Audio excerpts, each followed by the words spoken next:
as a manager, some of my first reactions when I come to a session like this, as I'm coming in, is, oh good, the scientists are going to answer all the vexing questions that we have before us, and I'm going to come away with the right answers. And then there's a caveat to that where I think, well, gee, I hope the answers are not too different than what we're doing and we don't have to change anything. But of course, you come away from this, and I reflect, having listened to all the speakers so far, with more questions than answers, with more uncertainty, with more humility.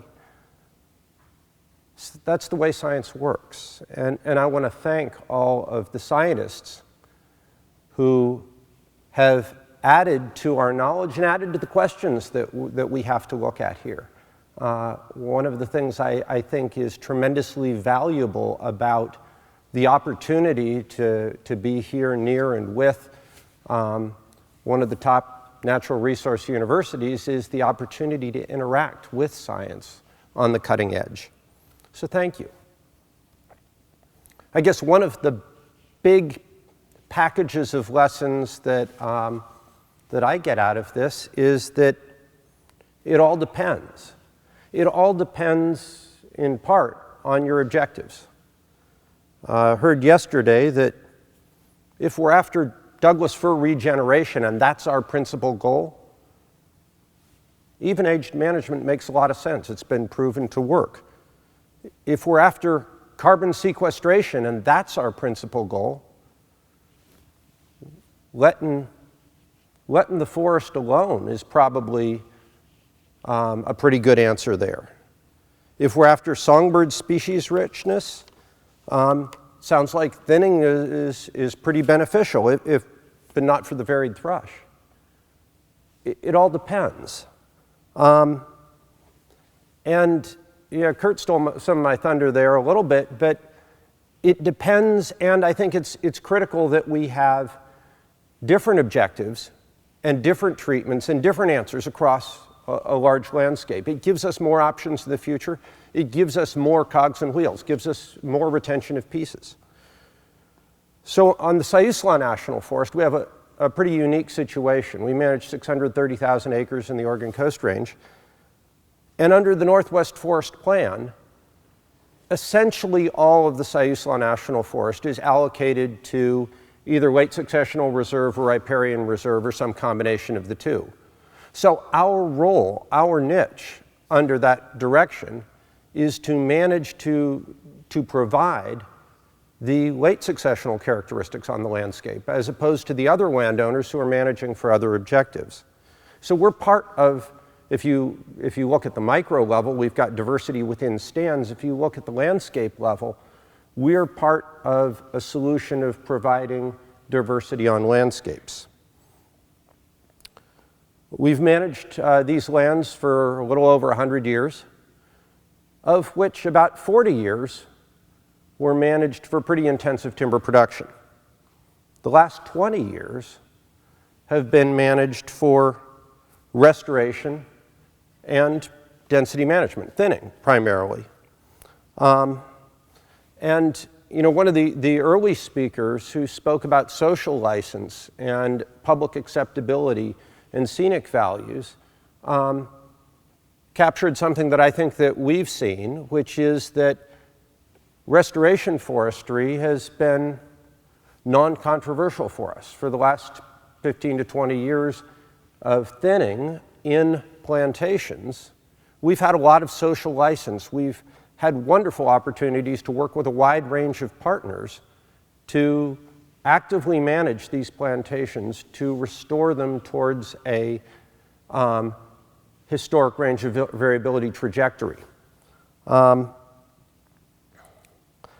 I think looking at our objectives on the Siuslaw, that's one of the key elements, is taking the 40% of the forest that's in plantations, fairly densely stocked plantations, and manage them to return them to a trajectory that is within the range of how a natural trajectory would have functioned following a natural disturbance. Now, about 60% of the Siuslaw is currently in natural stands, largely originating from mid-19th century fires, and we're not going in there and actively manipulating those stands in most cases. We're focusing on restoration of the plantations. Because we were heavily engaged in intensive timber management for 40 years, we've got a lot of those plantations. And the work of restoration has been a really good thing. And it's something that we can keep going for quite some time, but not forever. We estimate that we've got at least 20 or 30 years of restoration, possibly even somewhat longer than that, depending on whether some of these stands need a second entry. But if our purpose is to restore them to a historic trajectory, we will eventually achieve that goal. And we'll need to ask ourselves, what do we do for a second act? What happens then? We have some time to ask that question. And in the meantime, we have some time to practice a diversity of treatments across the landscape. Is there a sweet spot? Is there a single right answer to how we ought to manage? You know, when I went to forestry school, they said the practice of forestry is managing for the landowner's objectives. People have different objectives on different lands, different landscapes. Public objectives for managers of public lands change over time. Keep some humility and diversity in the answer there. Today, the Coast Range has a lot of mid-seral habitats, not so much old growth, not so much perhaps quality early seral. There's some niches to fill there. So I guess I'd close with asking questions back at you of what comes next. We have a good thing going on the Siuslaw. We've got a popular program of restoration forestry. It won't last forever. What happens next? What happens when these stands reach 80? What happens when we achieve our current objectives? A lot of the assumptions in the Northwest Forest Plan, the Northwest Forest Plan was built around the idea that some areas would be protected in reserves so that other areas could be more intensively managed in matrix. As I've heard Norm Johnson say, similar fora, that's not the way it's played out on the ground. In fact, much of what we're doing on the Siuslaw, essentially all of what we're doing, is active management within the reserves. Well, that wasn't what they were figuring when they wrote the Northwest Forest Plan.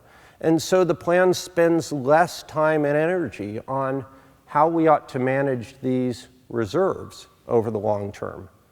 What appropriate management is within those contexts?